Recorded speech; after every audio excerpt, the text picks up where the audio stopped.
안녕하세요. 안녕하세요. 감사합니다. 제가 어린이 청소년 캠프 팀장이라서 이제 어린이 캠프를 하러 다니는데 우리 어린이들보다도 더 사랑스러워 보이는 거는 아마 하나님이 주시는 마음이겠죠. 네, 만나 뵙게 돼서 너무 반갑습니다. 저는 대전지부 창조과학회 강사 김자영이라고 합니다. 안녕하세요. 네, 오늘 저희가 읽은 본문은 좀 무시무시한 내용이었는데 제가 오늘 여러분에게 강의를 할 그 제목은 노아의 홍수는 역사적 사실이라는 겁니다. 아멘. 노아의 홍수가 일어났을 때 어땠을까 해서 상상으로 이렇게 영상을 만들어 놓은 게 있더라고요. 근데 이게 꽤 재밌어서 제가 한번 가져와 봤어요. 하나님께서 직접 방주의 문을 닫으시죠.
이제 불을 켜주세요. 네, 성경에는 노아의 홍수가 어떻게 시작이 됐는지 그리고 노아의 홍수가 시작이 되기 전에 하나님이 이 홍수를 대비하기 위해서 노아를 선택하시고 어떻게 대비를 시키셨는지 자세히 나와 있어요. 그래서 제가 중요한 부분만 이렇게 가지고 왔거든요. 먼저 창세기 6장 14절에 하나님께서 노아에게 방주를 제작하라고 하시는데 굉장히 상세하게 몇 규빗, 한 규빗은 약 55cm라고 생각하시면 되는데요. 정확하게 규격을 알려주십니다. 그리고 하나님께서 이 방주를 가지고 언약을 노아에게 세워주세요. 이 세상에 있는 동물들 종류마다 한 쌍씩 암컷, 수컷이 너에게 나아올 것이다. 너가 데리고 막 그 누구를 태울지 찾아다니라고 하지 않으시고요. 너에게 나아올 것이다 라고 하셨어요. 그리고 그 동물들을 태우고 너와 너의 가족들도 타고 이 방주에 있는 생명만 내가 건지겠다 라고 약속을 해주십니다. 그리고 정말 노아가 600세 되던 날 곧 둘째 달 그달 11의 날이라고 나와 있는데요. 이게 2월 17일입니다.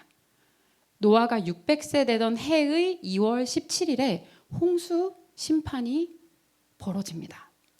그때 여기에 보시면 큰 기품의 샘들이 터지며 라는 말이 여기에 나오거든요.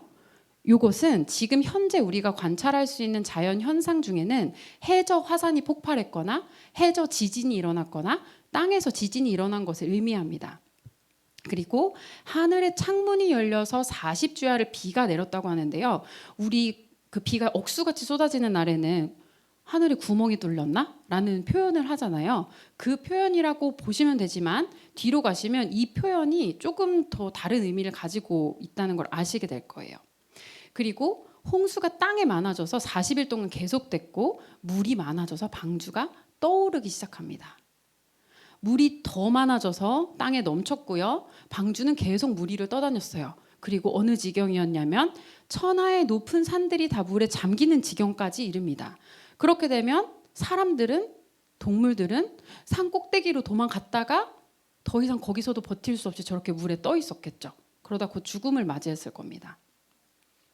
결국에 하나님이 하시겠다고 하셨던 홍수 심판이 실제로 일어나는데요. 땅 위에 움직이는 생물이 다 죽었으니 곧 새와 가축과 들짐승과 땅에 기는 모든 것이라. 모든 사람이 육지에 있어 그 코에 생명이 있는 것은 다 죽었더라 라고 홍수 심판이 일어났음을 이렇게 성경은 기록하고 있습니다. 그렇지만 이 물은 바로 사라진 게 아니고요. 며칠간 땅에 계속 존재를 하다가 150일 동안 땅에 넘쳤다고 했어요. 그만큼 계속 있다가 기품의 샘도 닫혔고요. 더 이상 지진 화산 활동 없었고요. 창문이 닫혔습니다. 그리고 하늘에서는 더 이상 비가 오지 않았어요. 그리고 점점 물이 물러가기 시작하고 150일 후에는 줄어들었고요.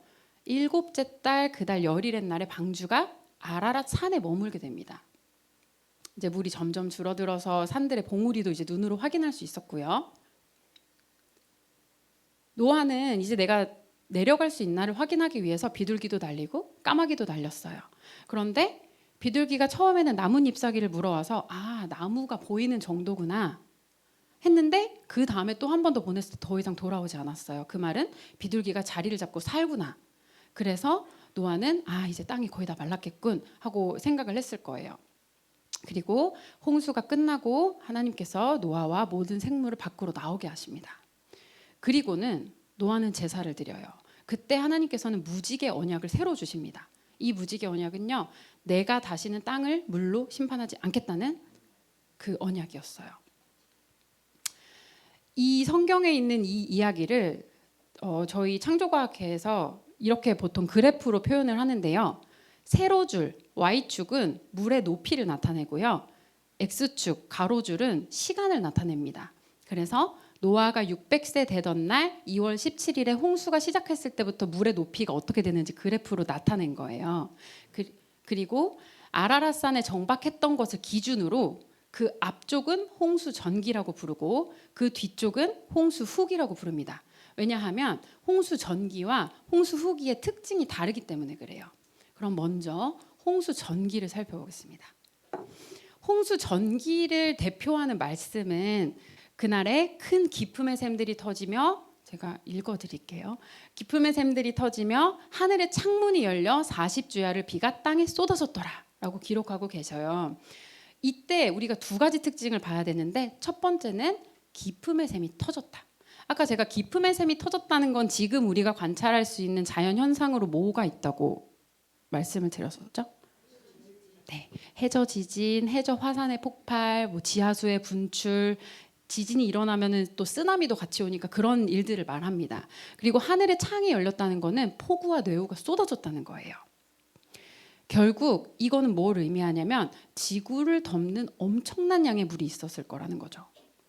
그런데 지구에는 하나님이 분명히 지구를 창조하실 때 물은 물들끼리 모이고 땅이 드러나라 라고 하셨는데 그리고 모인 물을 바다라고 하셨어요. 그럼 아무리 해저 지진이 일어나고 해저 화산이 폭발해도 물의 양은 변함이 없단 말이죠. 그런데 온 지구를 이만큼 덮을 만큼의 물은 어디에서 온 걸까요? 그게 창세기에 또 힌트가 있습니다. 여기 보시면 하나님께서 궁창을 만드실 때, 궁창은 하늘이죠. 하늘을 만드실 때 궁창 위의 물과 궁창 아래의 물로 나누세요. 궁창 위의 물층이 하나가 더 있었는데 그게 노아 홍수 때 다 쏟아진 겁니다. 그래서 그 많은 물이 지구를 싹 덮었던 거예요. 그 물은 하나님이 창조하실 때 만들어 놓으셨던 거예요. 여기 영상 하나가 또 제가 가져왔어요. 이거는 2011년에 동일본 대지진이 일어났을 때의 모습이에요. 동일본 대지진은 그 바다 정가운데에서 일어났는데요. 규모가 9.0이었어요. 진짜 엄청나죠? 그래서 현 3개, 이와테, 미야기, 후쿠시마 현을 강타했고 후쿠시마에 전기 공급이 안 되면서 원자로에 그 냉각수가 안 들어가서 결국에 그 원자로가 녹아가지고 큰 방사능 유출 사고가 있었잖아요. 그때의 모습인데 한번 보세요.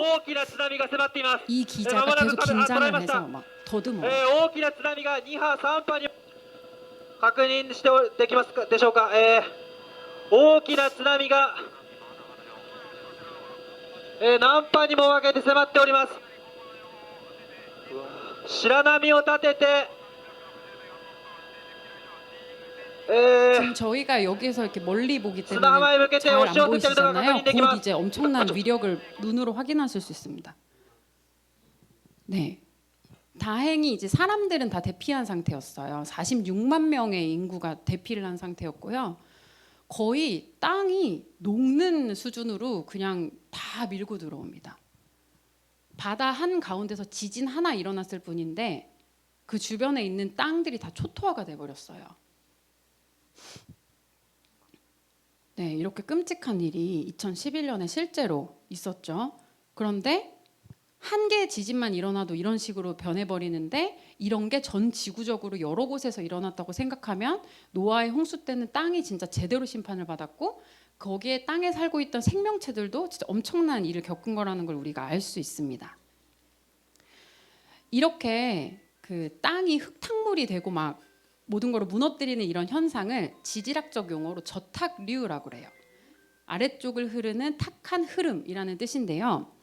보통 이런 거는 암석이나 다른 퇴적물 부스러기들이 섞인 물의 해저 사태입니다. 물 안에서 일어나는 일이에요. 노아의 홍수 때는요, 이런 일이 여러 군데에서 동시다발적으로 일어났을 거예요. 저탁류가 생기는 이유를 보면요, 급경사가 있다거나 그래서 갑자기 여기 쌓여있던 게 쌓이다 갑자기 경사를 따라서 쑥 내려와야 하거나 아니면 두 번째 자연재해를 만났거나 두 가지 이유 때문에 저탁류가 생기는데요. 이 저탁류가 한번 탁 흐르고 나면 퇴적물들이 싹 쌓이게 됩니다. 이거를 제가 실험 영상으로 직접 보여드릴게요. 이거는 이제 그 실험실에서 좀 큰 규모로 이렇게 저탁류를 흘려보낸 거예요. 저탁류가 이렇게 흐르고 있죠. 이렇게 먼지를 막 뿌옇게 일으키면서 네, 저탁류가 몰려오고 있어요. 근데 이 저탁류들이 연속해서 몰려들 때 시간이 계속 흐르고 연속해서 저렇게 몰려들 때 결국 결과적으로 생겨나는 게 뭔지 이제 눈으로 확인하시면 돼요.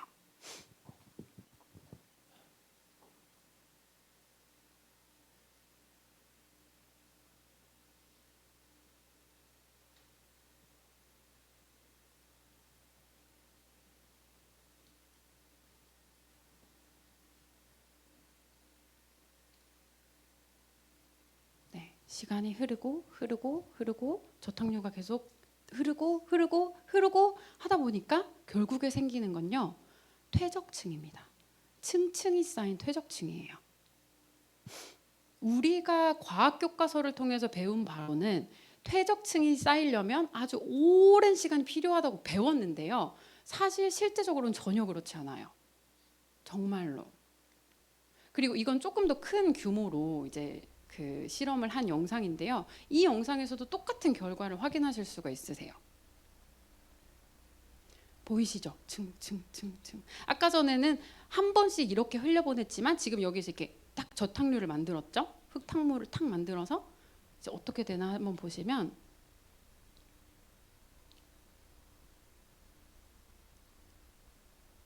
여기에 보이시면 이렇게 층층층층 이렇게 생긴 거를 확인하실 수가 있으실 거예요. 저 위에도 이제 지금 계속 올려오고 있죠. 저 경사면을 따라서 퇴적물들이 계속 쌓이는 겁니다. 그리고 무거운 거는 아래로 좀 가라앉고 자기들끼리 모이면서 색깔을 형성하게 되고 우리 눈에 보일 때는 층으로 보이는 거예요. 이게 바로 퇴적층이에요. 홍수 전기에는 물속에서 저탁류가 굉장히 동시다발적으로 여러 군데에서 생겼고요. 그렇게 저탁류가 쉬지 않고 몰려오니까 결국에 층층이 쌓인 퇴적층이 생긴 겁니다. 그렇다면 노아 홍수는 분명히 제가 말씀드렸죠. 전 지구적인 사건이었어요. 그러면 노아 홍수 때 쌓인 지층, 퇴적층을 지금도 우리는 볼 수 있을까요? 정답은 예스입니다. 미국에 가면 그랜드 캐년이 있죠.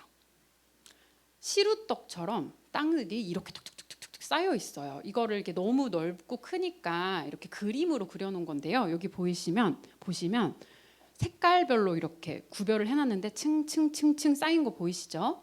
그러면 이게 미국에만 있느냐? 아니죠. 전 지구적인 사건이었기 때문에 전 세계 어딜 가나 있습니다. 중앙아시아에 있는 카자흐스탄이에요. 층층층 색깔 다르게 쌓인 거 보이시죠? 그리고 호주에도 층층층 쌓인 퇴적층이 산을 이루었어요. 남아프리카 공화국에도 있고요. 중국에도 있어요. 막 장각에 이런 데 가면 너무 멋지잖아요. 걔네들이 다 퇴적층입니다. 이것도 중국이고요. 그러면 코딱지만한 이 나라들이랑 비교했을 때 진짜 코딱지만한 대한민국에도 있을까요? 있습니다. 강원도 삼척 통리역고 사실 여러분들 그냥 산 가셔서 조그만 흙 이렇게 털어내시고 안에 바위를 보시면 그게 다 퇴적층이거든요. 백령도 코끼리 바위도 퇴적층이에요. 그리고 부산 태종대도 퇴적층이에요. 네, 세계 어디에나 광대한 지층이 있고요. 지구 지표의 75%가 퇴적층으로 이루어져 있습니다. 그리고 그 깊이는 엄청 깊은데요. 평균 1.6km예요. 그 말인즉슨 물은 그것보다 훨씬 더 높이 쌓였다는 말입니다.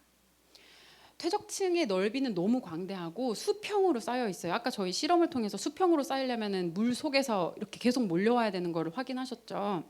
그리고 그 각 퇴적층의 성분은 매우 균일합니다. 그리고 중요한 건 이런 퇴적층은 지금 현재는 생기지 않아요. 왜냐하면 그만큼 물이 이렇게 쌓여야 되니까요. 그럴 일들이 없었잖아요. 그래서 노아 홍수 전기가 실제로 지구상에 역사적으로 있었던 일이라는 것에 대한 증거가 바로 지층입니다. 그럼 이 지층을 살펴보면 뭔가가 있는데요. 바로 화석입니다. 여기 그림이 좀 작아서 죄송해요. 제가 설명을 해드릴게요. 화석, 우리 지구 전체에서 아직 발견된 화석만 생각해 본다면 지금까지 총 100개라고 했을 때 그중에 95개는 조개 화석이에요. 그리고 나머지 5개를 또 100개라고 생각했을 때 또 그중에 95개는 식물이에요. 조개와 식물의 공통점이 뭐냐면 잘 움직이지 않는다는 거죠. 그 자기가 있는 자리에서. 그렇죠? 움직이지 않는 애들이 화석이 되게 많이 됐고 이 5%를 또 다시 100으로 만들었을 때 이제 움직이는 동물이 나오는데요. 커다란 동물이나 커다란 새, 뭐 공룡 같은 거 있잖아요. 그런 거는 전체 화석의 0.0025%밖에 안 됩니다.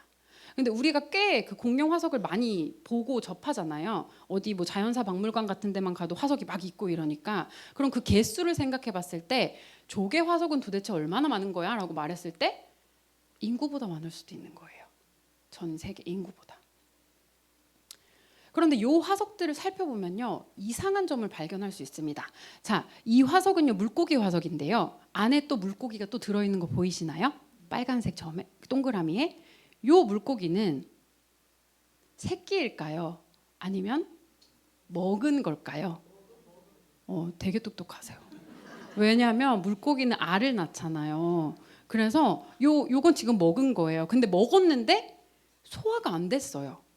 같이 화석이 돼버렸잖아요. 희한한 일이죠. 꿀꺽 삼킨 물고기가 소화가 되기도 전에 화석이 된 거예요. 두 번째, 요 물고기는요. 아까 그 물고기는 그래도 운이 좀 더 좋았던 것 같아요. 얘는 한 입 딱 물었는데 화석이 됐어요. 얘는 조금 더 불쌍한 애죠. 맛도 못 보고 죽었으니까. 그리고 이 어룡은 어룡 화석인데요. 이 어룡은 너무 불쌍해요. 새끼를 낳고 있었는데 차마 다 낳지도 못하고 새끼와 함께 화석이 됐어요. 너무 안 됐죠?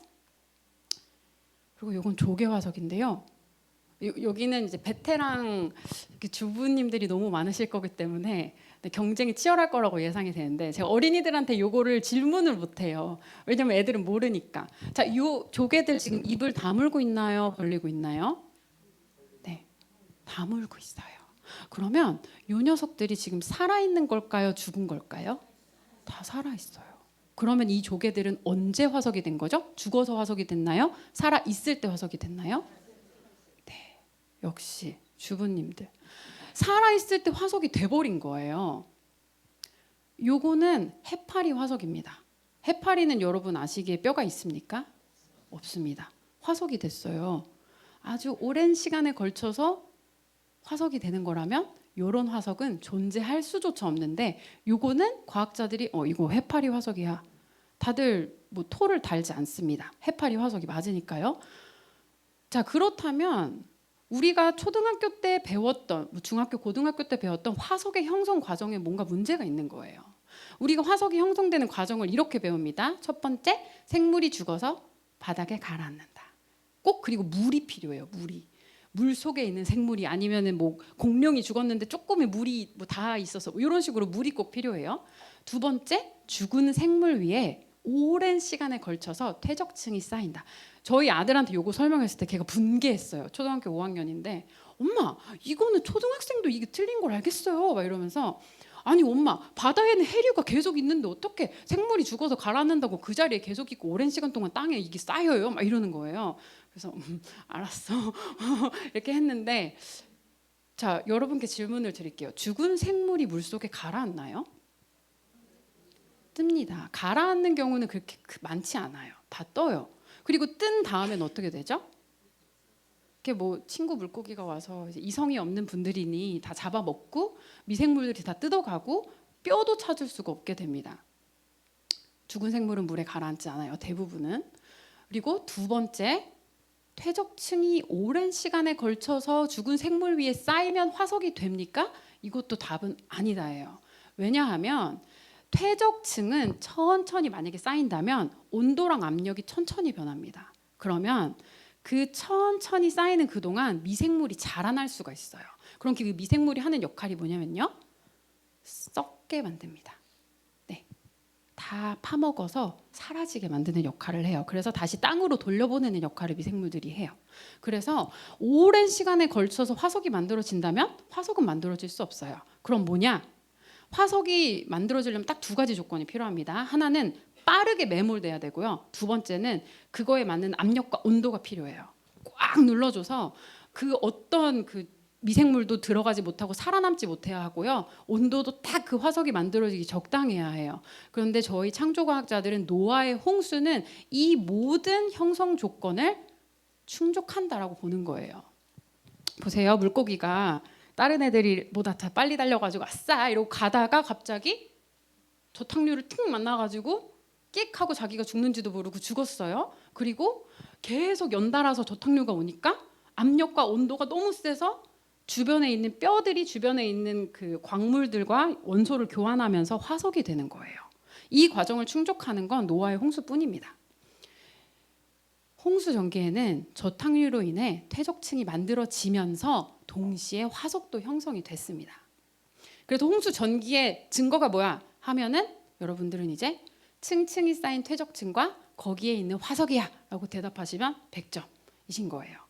그럼 또 홍수 후기가 이제 궁금해지잖아요. 홍수 후기를 한번 또 가보겠습니다. 홍수 후기는 또 대표 말씀을 제가 읽어드릴게요. 깊음의 샘과 하늘의 창문이 닫히고 하늘에서 비가 그침에 물이 땅에서 물러가고 점점 물러가서 150일 후에 줄어들고. 홍수는 끝난 것 같아요. 그렇죠? 창문도 닫혔고 깊음의 샘도 더 이상 터지지 않아요. 그런데 이상한 표현이 하나 있어요. 물이 땅에서 물러갔다라는 표현이 있어요. 생각해 보시기에 물이 발이 있습니까? 없습니다. 물은 액체예요. 그것을 담는 통의 모양에 따라서 얼마든지 몸의 그 자신의 모양을 바꿀 수 있는 액체입니다. 그런데 이 물이 점점 물러갔대요. 이 말이 의미하는 것은 바로 대륙이 이동했다는 겁니다. 땅이 움직였다는 거예요. 땅이 움직여서 더 높은 산도 만들어졌고요. 더 깊은 골짜기도 만들어진 거예요. 그렇게 되면서 물은 그럼 어디로 모였을까요? 물이 산으로 올라갔을까요? 아니죠. 물은 바닥으로 가는 겁니다. 그럼 혹자가 그걸 관찰할 때 지금 우리는 이제 지질학적 지식을 가지고 뭐 땅이 융기하고 뭐 물들이 모이고 이렇게 표현할 수 있겠지만 혹자는 이렇게 표현을 한 거예요. 물이 땅에서 물러갔다. 이것만큼 정확한 표현이 없는 겁니다. 땅에 더 심하게 높낮이가 생기기 시작했어요. 근데 요 대륙이 이동했다는 요 생각은 진화론자들도 거부하지 못합니다. 아니라고 말을 못해요. 이건 창조과학자들하고 동일하게 이렇게 그들도 주장을 하는데 왜냐하면 증거가 너무 뚜렷하기 때문입니다. 네, 차마 그들도 아니야라고 할 수가 없기 때문에 이제 이건 다 인정하는데 맨 위에 지구 맨 위에 보시면 땅이 원래 한 덩어리예요. 보이시죠? 저기 이걸 판게아 이론이라고 합니다. 처음엔 저렇게 하나였는데 점점점 대륙이 이동하면서 이렇게 벌어진 거야. 지금의 모습이 된 거야. 지금의 5대양 6대주가 된 거야 라고 표현을 합니다. 그러면 정말 홍수가 있던 그 뭐 150일 뭐 물이 좀 차 있었던 그 시간 동안 이게 일어날 수 있어? 라고 궁금증을 가지겠죠. 그거를 존 바움가드너라는 창조과학자가 1996년 네이처에 1998년 사이언스에 논문을 내서 시뮬레이션을 통해서 이걸 증명을 해냅니다. 이럴 수 있어. 충분히 할 수 있어. 짧은 시간 동안 대륙이 이동할 수 있어. 라고 결과를 내놓고 그게 네이처와 사이언스에 실렸다는 건 다른 사람들은 별다른 의견이 없었다는 거예요. 그게 맞다고 인정했다는 거겠죠. 그렇다면 대륙이 이동한 증거는 어디 있는가? 노아 홍수 전기에 물이 가득 차서 저탕류가 여러 번 흘렀던 그 증거를 우리가 확인했잖아요. 그럼 후기에도 증거가 있는가? 있습니다. 역시 화석인데요. 자, 여러분 여기에 보이는 요 빙글빙글 돌려져 있는 요 조개는 암모나이트라고 하는 생물인데요. 요 화석이 바다에서 발견이 되면 말을 안 하겠어요. 그런데 요 화석이 히말라야 산맥 산꼭대기에서 발견이 됩니다. 그 왜 하필 히말라야야라고 하시면 제가 좀 이렇게 설명을 드릴게요. 여기 그 판게아 이론에 따르면 요 인도판인데 요 인도판은 요렇게 올라갑니다. 요렇게 점점 위로 올라가서 결국 아시아판하고 만나는데 거기에 딱 만났다고 멈추지 않았어요. 더 올라갑니다. 그러다 보니까 그때 생긴 게 히말라야 산맥이거든요. 그러니까 인도판은 바다를 거쳐서 쫙 올라왔으니까 바다를 거쳐서 오면서 그 조개들을 다 끌고 온 거예요. 그리고 산 꼭대기에 그 조개 화석을 남겨놓은 거죠. 캐나다에도 있어요. 네, 이런 화석은 산 꼭대기에서 발견되는 조개 화석은요, 사실 너무나 많아서 네, 너무나 많습니다. 그리고 또 하나 너무 중요한 증거가 역시 지층인데 여기 보시면 이 지층은 뭔가 층층이 쌓였던 거는 같은데 어떻게 돼 있죠? 구부러져 있어요. 여기 요 지층도요. 층층이 쌓였던 거는 같은데 어떻게 돼 있죠? 구부러져 있고요. 요거를 이제 지질학적 용어로 습곡이라고 표현을 합니다. 요 지층은 거의 부러지기 직전까지 구부러져 있어요. 이 말인즉슨 양 옆에서 누르는 힘을 받았다는 거예요. 네. 그러니까 대륙이 이동하려면 사실은 한 어떤 방향성 있게 힘을 계속 받아야 대륙이 이동할 수 있거든요. 그러니까 대륙 이동의 증거가 이렇게 지층에 다 남아 있는 거예요. 자, 여러분 여기서 너무나 간단한 질문을 드려볼게요. 찰흙이 있어요. 근데 그게 말랑말랑해야 잘 구부러질까요? 아니면 딱딱하게 굳은 상태에서 잘 구부러질까요? 네. 그러면 이런 습곡이 만들어지려면 이 땅이 딱딱하게 굳기 전에 구부러졌다는 겁니다.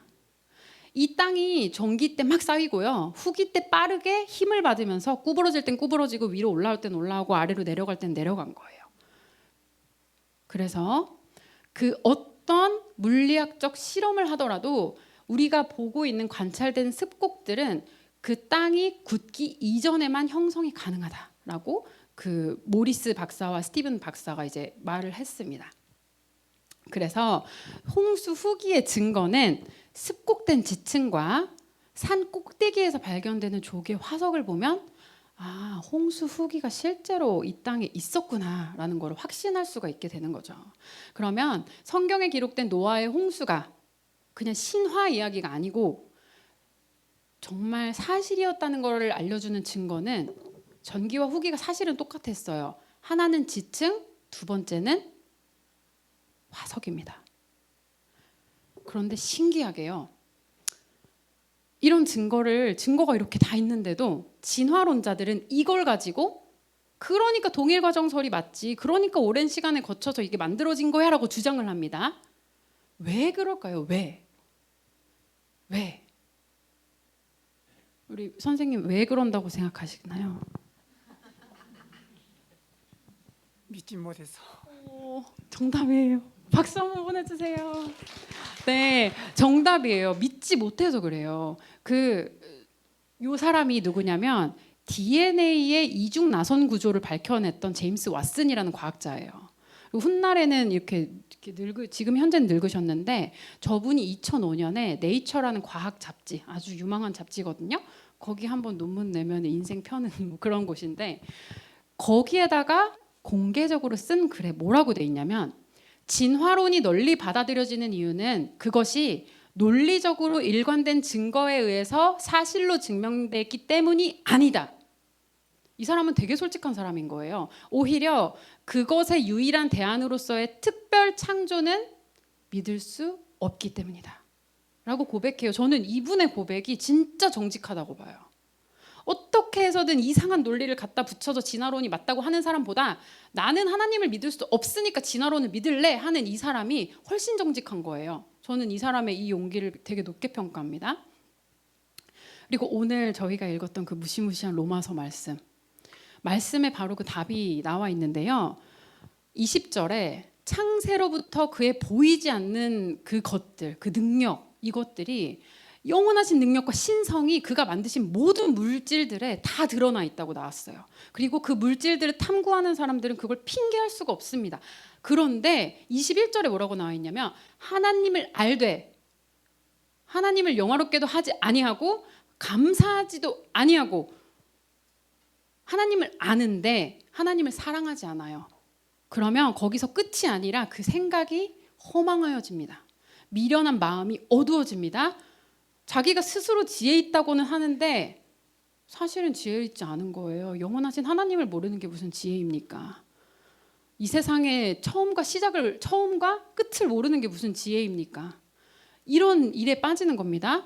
그리고 거기에서 그나마 멈췄으면 너무 좋겠는데 그 사람들이 하는 일들이 28절 그들이 마음에 하나님 두기를 싫어하며 하나님께서 그들을 그 상실한 마음대로 내버려 두사 합당하지 못한 일을 하게 하셨으니 이렇게 하나님을 알지만 하나님을 영화롭게도 안 하고 감사하지도 않는 사람들은 결국에 그들의 행실에서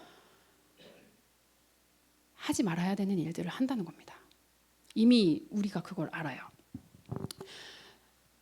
이렇게 하나님을 믿기 싫어하는 사람들이 맞아. 진화론이 맞아. 오랜 시간이 맞아. 지구는 46억 년 전에 만들어졌어. 성경대로 보면 지구는 6,000년 전에 만들어진 거거든요. 46억 년 전에 만들어졌어. 이렇게 주장을 하면서 오랜 지질 시대를 이야기합니다. 그리고 이 진화 역사를 성경이랑 섞어요. 교회 어디에서 일어난 일일까요? 이게 이 진화의 역사를 가지고 성경이랑 섞는 이 작업을 누가 했을까요? 교회에서 했고 신학자들이 했고 그걸 묵인한 사람들도 똑같은 일을 한 겁니다. 그렇게 해서 만들어진 것들이 타협 이론이라는 거예요. 여기 좀 복잡하게 나와 있는데 결국에 다 여기 보세요. 요 밑에 화살표가 있는 부분을 좀 보세요. 처음에는 모든 사람들이 성경만 믿었어요. 그런데 과학계에서 지질시대표라는 게 나오면서 지구가 엄청 오래전에 만들어졌나 봐. 이거 성경이랑 좀 다른데? 그러면 성경이 맞아. 걔네 무시해. 이렇게 못하고 그러면 하나님은 계시는데 하나님이 어쩌면 진화의 방법을 쓸 수도 있잖아. 그러니까 하나님은 계시는데 진화의 방법을 쓸 수 있잖아. 이렇게 해서 만들어낸 게 유신론적 진화론입니다. 하나님은 계시는데 진화는 맞아. 왜냐하면 진화는 과학이니까. 하나님이 계시다는 건 믿음이고 진화는 과학이니까 이 두 개 섞어버려. 그러면 세상 우리 교회에 다니는 사람들이 밖에 나가서는 이렇게 세상 사람들이랑 섞이는데 문제 없을 거고 우리도 욕 안 먹을 거고 이렇게 해서 생겨났어요. 그런데 세상 사람들이 먼저 이의를 제기합니다. 야야 근데 이게 진화가 맞으면은 원숭이 화석하고 사람 화석만 따로 발견될 게 아니라 원숭이랑 사람 사이를 잇는 그 화석이 발견돼야 되는 거 아니야? 쥐에서 새가 되면 아니면 새에서 쥐가 되면 그 사이에 무슨 생물이든 뭐가 나와야 되는 거 아니야? 라는 문제가 제기됩니다. 전이 화석의 부재예요. 그랬더니 교회에서는 그럼 그거 참 큰 문제네.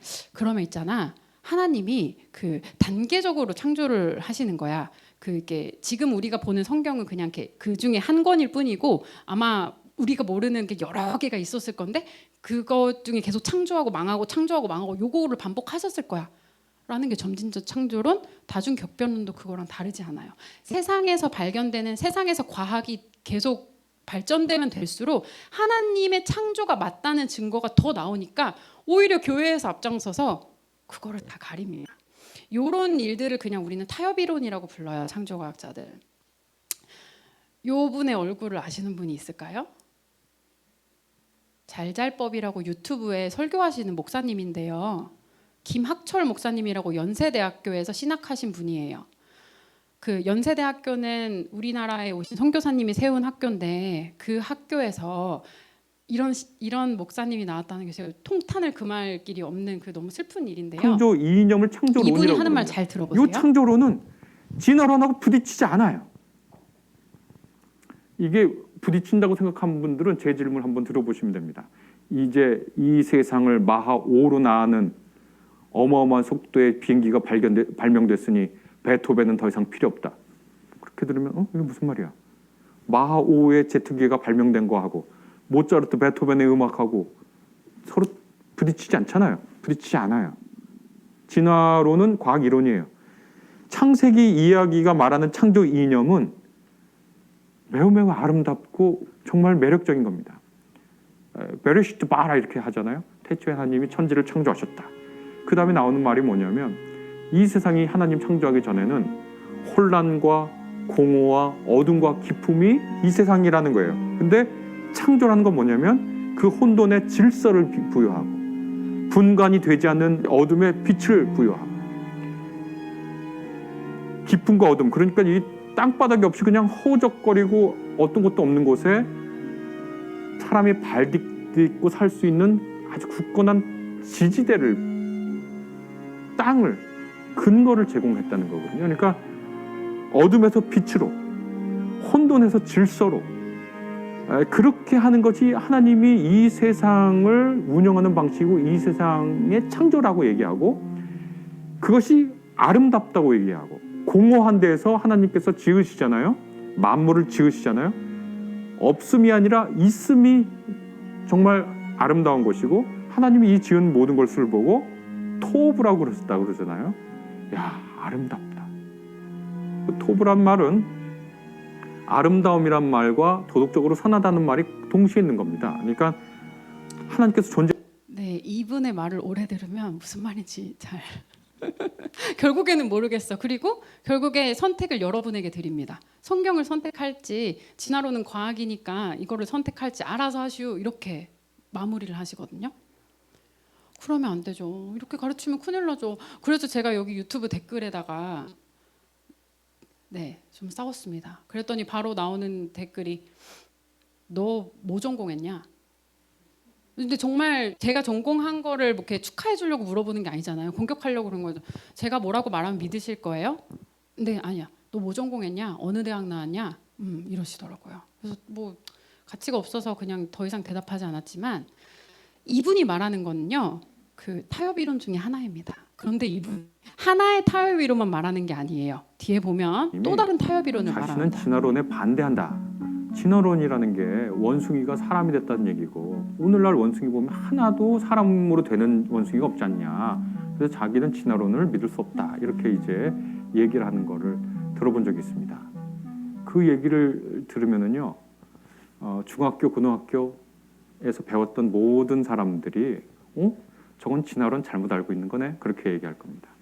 지금 이 방송을 보는 분들에게 한번 물어보고 싶습니다. 진화가 뭔지 한번 정의 내려 보시라고. 뭔가 알 것 같긴 한데 쉽게 입에서 나오질 않아요. 그렇죠? 모르니까. 왜냐하면 진화론이라는 것은요, 사실 어떤 특정한 사상이나 어떤 이데올로기나 어떤 종교가 개입된 것이 아니라 생명 집단이 여러 세대를 거치면서 변화를 축적해서 종 전체의 특성을 변화시키거나 이것이 더 나아가서 다른 종을 낳게 하는 그런 것을 이 생물학자들이 관찰을 하는 거예요. 거짓말입니다. 그걸 화석을 통해서든 DNA나 유전자를 추적할 수 있으니까 그것을 보고 이런 현상들을 추적해서 진화론이라는 과학용어로 서술한 겁니다. 설명한 겁니다. 예를 들어 이분 설명 너무 잘못하시는 거예요. 이런 거를 들으시고 우리 자녀와 손자들에게 야야야야, 요거 잘못됐다. 요거 여기에서 요거 잘못됐고 요거 잘못됐어. 하실 수 있어야 돼요. 오늘 제 강의 들으셨으니까, 그렇죠? 노아의 홍수에 대해서만큼은, 그렇죠? 아, 몰라 엄마, 나 거짓말하지 마. 엄마는 가서 나 똑같은 거 배워보지도 않고 왜 그래? 막 이렇게 하면 창조과학회 등록시켜서 기본과정부터 강사과정까지 쫙 밟게 하세요. 그러면 주님의 사역자 만드실 수 있습니다. 네, 요분 유신론적 진화론과 간격 이론에 혹 빠지신 분이에요. 뭐 요분이 나와서 하는 그 유튜브의 파급력을 생각했을 때 안타깝지 않을 수 없는 일인데요. 어쩔 수 없죠. 주님께서도 이 사람을 그냥 두고 계시잖아요. 그렇지만 이분이 제대로 진화론의 정체를 깨달을 수 있도록 우리 성도들이 기도해야죠. 네, 그만큼 파급력 있으니까 여기서 회개하고 딱 돌아와서 진화론 아니더라, 내가 실수했더라 하면은 이 사람 때문에 진화론을 받아들이고 믿었던 모든 사람들은, 마음의 평안을 얻었던 모든 성도들은 자신의 길을 돌이키게 될 테니까요. 기도해 드려야 됩니다. 자, 그러면 한국 교회는 왜 타협이론 받아들였을까요? 그냥 과학이니까, 과학자들이 하는 말이니까 다 사실같이 느껴졌고요. 5번 보실까요? 진화론이 교과서에 실렸으니까 크리스천 자녀들이 공부하는데 혼란을 겪을까 우려했기 때문에 그랬대요. 너무 슬픈 일이죠. 여러분, 우리가 아이들에게 정말 물려줄 거 하나 있다면 이 자리에는 아마 성경을 꼽으실 분들이 많을 거예요. 왜냐하면 하나님 살아계시다는 거 여기 아시니까 이 시간에 여기에 이렇게 모이신 거 아니에요? 이건 말도 안 되는 핑계예요. 그냥 자기도 진짜 하나님 못 믿겠으니까 이런 선택을 해놓고 자식 핑계를 대는 거라고 저는 생각하는데, 그럼 이 타협이론은 무슨 문제를 이야기합니까? 17세기의 계몽주의 철학, 그러니까 우리의 이성이 하나님의 말씀의 권위보다 앞선다라고 한 게 계몽주의인데요. 그 철학에 의해서 18세기, 19세기 자연과학과 역사과학이 영향을 받았어요. 그래서 이때 나온 게 진화론이거든요. 이때 교회에서는 요거를 다 받아들여서 타협이론을 만들어냅니다. 그랬더니 우리 아이들이 혼란 없이 하나님을 더 잘 믿을 수 있을 거라고 생각했는데 애들이 성경을 못 믿는 거예요. 얘들아, 요셉을 인도하셨던 하나님이 지금도 살아계셔, 이 말을 못 믿는 거예요. 왜? 요셉한테 일어났던 기적적인 일이 내가 보기엔 이해가 안 되거든. 노예이자 죄수였던 그 사람이 하루아침에 총리가 된 게 나는 이해가 안 되거든요. 하나님이 그럼 하실 수 있는 능력이 있다니까? 아유, 몰라요, 나 어차피 이해가 안 돼요. 못 믿는 겁니다. 그리고 하나님의 성품과 능력을, 그 온 만물을 통해서 우리가 볼 수 있는 주님의 능력을 손상시켜요. 이걸 타협이론을 받아들이면. 그랬더니 예수 그리스도의 복음마저 변질이 됩니다. 내가 예수님한테 배울 거 내가 요 정도는 할 수 있을 것 같아 하면 취하고, 뭐 자기 희생, 십자가 딱 버려. 그런 성도들이 나타나기 시작하는 거죠. 그러다 보니 교회는 힘이 없습니다. 교회의 힘의 원천이 뭘까요? 예수 그리스도, 십자가입니다. 그런데 이걸 다 잃어버렸으니 다음 세대가 교회를 떠나죠. 여러분, 다음 세대가 교회 떠나는 건 딱 하나예요. 하나님을 못 믿겠으니까 떠나는 거예요. 아무리 붙잡아도 못 믿겠으니까 떠나버리는 거예요. 그런데 그렇게 하나님을 떠난 다음 세대가 좋을 텐데 잘 못 살아요. 마약, 동성애, 성문란, 낙태, 거기다가 한술 더 떠서 이 모든 것을 괜찮다고 해버리는 법을 만들어서 자신들이 하는 모든 죄악을 다 포장해버리려고 합니다. 지금 우리나라에서도 계속 시도되고 있고, 우리가 그거를 필사적으로 막는 이유가 무엇입니까? 미국하고 유럽에서는 이미 그 일이 일어났는데 결과적으로 타격을 제일 많이 받은 게 교회가 무너진 거예요. 교회가 무너지면요, 누가 하나님 이야기를 어디서 누가 어떻게 듣겠습니까? 보세요. 2010년부터 2020년까지 미국 캘리포니아, 되게 리버럴한 곳이죠. 거기에서 통과된 법이에요. 여러분 놀라지 마세요. 제한돼서 탈락한 법이 아니고 제한됐다가 합격이 된 법이에요. 교과서에 동성애자, 양성애자, 성진환자들에 대한 내용을 넣어 유치원 때부터 교육하게 하는 법. 그랬더니 애들이 혼란이 오죠. 나는 여자야, 남자야, 나는 뭐야? 혼란이 왔어요. 그러니까 18세 이하 청소년들이 자기 성정체성에 혼란을 겪으면 상담을 해주지 말게 한 법이 통과돼 버립니다. 왜냐하면 교회 집사님들, 교회 목사님들이 그거는 아니야, 우린 하나님이 남자와 여자로 지으셨고 넌 너무 귀한 하나님의 자녀야라고 가르쳐서 애들이 자꾸만 자기들이 원하는 방향대로 안 가니까 그걸 탁 막아버리는 법을 만들었어요. 거기다가 이거는 진짜 너무 리버럴하죠. 미국에서는 정말 이런 일이 없을 건데 이게 특별주, 캘리포니아 이런 데 몇 개 주에서만 된 거예요. 어떤 성취향이든 보호받아야 한다. 아동 소아 성애자들까지 포함해서 끔찍한 법이 통과됐고요. 내가 여자라고, 나는 몸이 남자인데 내가 여자라고 느끼면 여자 화장실 들어가도 되는 법. 그리고 LGBTQ 아이들이 이제 정말 양산이 되죠. 나는 레즈비언이야, 난 게이야, 이런 애들이 생기게 됩니다. 그랬더니 걔네들은 성전환 수술을 무조건 받아야 되고 부모가 그걸 거부할 수 없는 법이 통과돼 버립니다. 그 아이들의 인생은 어디로 가고 어떻게 흐를 것이며 그 아이들의 말로는 어디일까요? 평생 나의 쾌락만 추구하고 살던 그 아이들이 그 마음의 허무함을 무엇으로 채울까요? 했던 거 계속 하겠죠. 쾌락 추구하면서. 우리나라의 상황은 어떻습니까? 2015년에 간통죄가 폐지됐죠. 하나님이 부부 사이에 엮어주신 그 언약을 소중하게 여기지 않고 간통은 죄가 아니야 하고 버려버렸어요. 우리나라가. 두 번째, 2021년 얼마 전이죠? 낙태죄가 폐지됐습니다. 여러분, 생명은 정자와 난자가 만나서 수정란이 되는 그 순간부터 생명입니다. 하나의 인격체예요. 그 수정란이 가지고 있는 DNA는요, 엄마 것도 아니고 아빠 것도 아니고 하나의 인격입니다. 그게 세포 덩어리는 그냥 지워도 돼 하면서 낙태죄를 합법화했어요. 왜? 여자들의 권리를 위하여. 인권이라는 이름으로 끊임없이 차별금지법이 통과되도록 시도합니다. 이게 잘 안 되고 교회에서 막 들고 일어나니까 뭐 합니까? 동반자법. 그러니까 동성 연애하는 그 사람들이 서로 동반자라고 여기고 살겠다고 하면 그들 간의 결혼은 아직 허용이 우리나라에서 안 되지만 걔네들이 서로 뭐 보험이라든지 이런 거를 해줄 수 있도록 동반자법을 통과시키려고 해요. 그게 다 밑바닥 작업입니다. 결국에 하고 싶은 건 우리나라에서 동성결혼 합법화해서 하나님 대적하는 나라로 만들고 싶은 거예요. 그 세력은. 그래서 너무 끔찍하죠. 포괄적 차별금지법, 동반자법, 동성애 퀴어축제, 성혁명 교육과정, 국가인권기본계획, 학생인권조례 다 한 통속이고요. 그 뿌리는 굉장히 영적인 뿌리를 가지고 있는 겁니다. 하나님 대적하는 자들의 뿌리입니다. 그렇다고 교회 이제 가만히 있나요? 아니요. 절대 가만히 못 있죠. 교과서 진화론 개정추진위원회. 야야야, 진화론 이거 내용 이거 아니라고 밝혀진 지가 언젠데 아직까지 교과에서 실냐 하는 역할을 하시는 분들이에요. 우리나라에 계시고요. 창조과학회 이제 제가 소속돼 있는 분이고 저도 교과서 진화론 개정추진위원회도 이제 소속은 돼 있는데 창조과학회만큼 활동은 못해요. 그리고 창조과학회 그리고 에일랩이라고 한국가정보건협회 그 김지연 약사님, 여만섭 원장님 이렇게 하시는 사역 있잖아요. 이렇게 다들 들고 일어났습니다. 교회가 일어났어요. 타협 이론의 등장은 여러분 되게 무서워 보이지 않나요? 우리나라가 망할 것 같고 우리나라 다음 세대 다 망할 것 같고 하나님 못 믿을 것 같고 되게 막 두려운 마음이 이런 걸 다 알게 되면 드는데 이게 처음이 우리 신앙 역사를 쫙 본다면 처음 있는 일이 아니에요.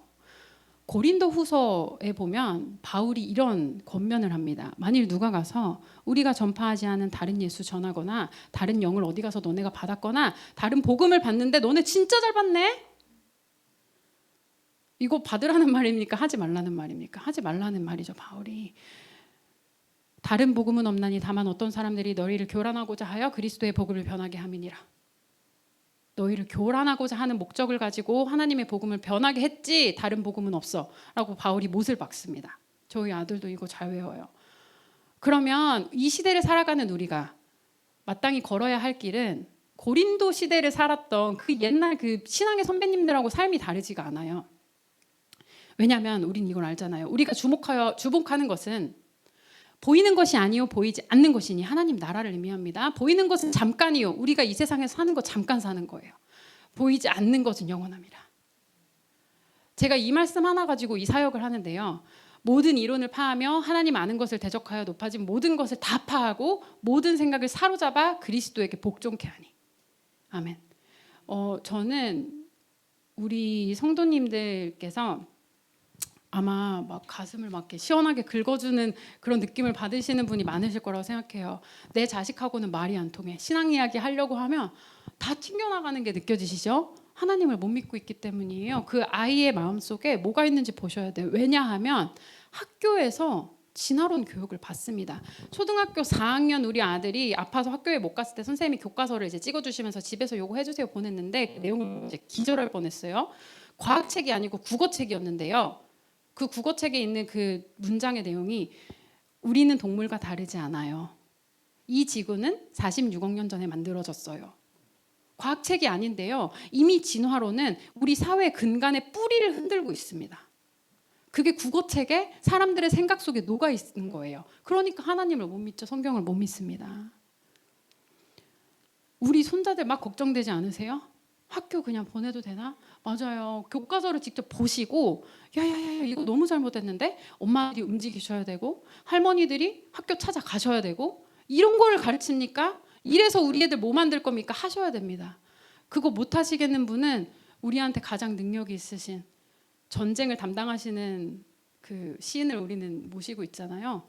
우리한테 가만히 여호와가 하는 일을 보라고 하셨던 분을 우리는 알고 있잖아요. 기도해 주세요. 제가 이런 똑같은 강의를 2월 24일에 청주에 가서 아이들 140명 앉혀놓고 했거든요. 1학년, 6학년까지. 기도를 시켰습니다. 얘들아, 지금 우리 사회가 이래. 동성애 이거 되면 되겠니? 하나님이 아니라고 한 건데. 하니까 애들한테 얘들아 이럴 땐 어떻게 기도해야 되냐면 주야 하고 부르고 기도하는 거야. 시켰더니 애들이 하더라고요. 왜냐하면은 이 아이들은 이 강의를 들으면서 하나님이 진짠가 봐 라는 생각을 했기 때문에 하나님을 믿을 수가 있는 거예요. 우리 자녀들이, 우리 손자들이 하나님을 진짜로 믿을 수 있도록 그 아이들이 어떤 교육을 받았는지 먼저 보셔야 돼요. 제가 이 사역을 하게 된 직접적인 계기는 우리 아이가 유치원에서 가져온 책 때문이었는데, 고래의 지느러미, 새의 날개, 사람의 손, 동물의 발, 엑스레이로 찍었더니 뼈가 다 비슷해. 그래서 사실은 우리는 모두 다 한 뿌리에서 온 거야 라는 책이었어요. 그 책의 저의가 뭘까요? 그 저변에 숨겨진 의도. 진화론을 아이들한테 알려주기 전에 그걸 밑바닥부터 차근차근 심어주는 겁니다. 제가 그 책을 보고 너무 깜짝 놀라서 걔가 가져온 책을 다 봤어요. 숨어있는 유령을 찾아보아요 라는 책의 제목인데, 자연을 보면서 유령이 숨어있는 거예요. 근데 그 유령이 캐릭터니까 귀엽게 그려져 있어요. 막 늑대 인간, 미라, 막 뭐 이렇게 이거 뭐지? 이렇게 하얀 천을 뒤집어 쓰고 있는 유령 같은 거. 제가 그걸 보면서 아니 세상에 하나님이 만들어주신 자연을 보고 하나님을 떠올려야 할 애들이 이런 책을 보고 귀신이 있을까 무서워서 달달 떨면 되겠는가. 그래서 이제 유치원에 편지를 썼습니다. 왜냐하면 제가 보낸 유치원은 기독교 유치원이기 때문이에요. 그래서 원장님께 편지를 썼어요. 구구절절. 원장님 이건 이래서 위험하고요. 이건 이래서 안 되고요. 했더니 원장님이 너무 감사하게도 저희 교회 권사님이셨는데 정말 모르셨던 거예요. 왜냐하면 최고의 출판사, 동심 출판사였어요. 최고의 출판사였기 때문에 그냥 받아들이신 거죠. 좋은 거 해주겠지 우리 애들한테.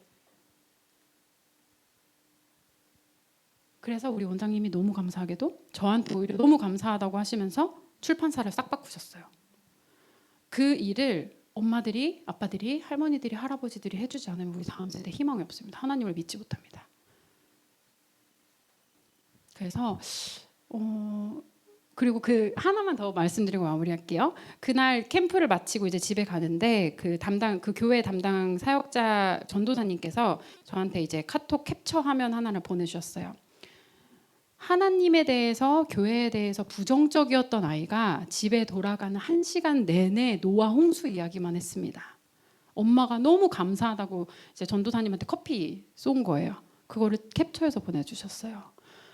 우리 아이들에게 진짜 필요한 건요, 하나님이 정말 계시다는 강한 확신입니다. 그렇게 하면 아이들이 어디로 가서 어떤 뭐 비행을 저지르겠습니까? 우리 큰애도 하나님 살아계신다. 요셉에게 역사하셨던 하나님이 살아계신다. 너가 할 일은 네가 뭐 공부를 잘하고 필요 없고, 너가 인정하고 하나님을 사랑하고 똑바로 살아라. 하나님이 너 쓰고 싶게 깨끗하게 살아라. 말씀대로. 이거 너무 쉽잖아요. 그러니까 아이가 영혼부터 살아나는 게 보여요. 애들을 딱 앞에 앉혀놓고 1장 풀어, 2장 풀어, 3장 풀어 하면은요, 애도 메마르지만 엄마도 메마르거든요. 근데 아이한테 그렇게 신앙교육을 하잖아요. 그러면 엄마도 살고 아이도 살더라고요. 그래서 저는 여기 계신 성도님들께서 예수 그리스도의 빛과 소금의 역할을 각자 계신 자리에서 충분히 해내실 수 있을 거라고 믿습니다. 네, 그러면 제가 기도하고 마치겠습니다. 살아계신 하나님 아버지 감사합니다. 이렇게 행복한 교회,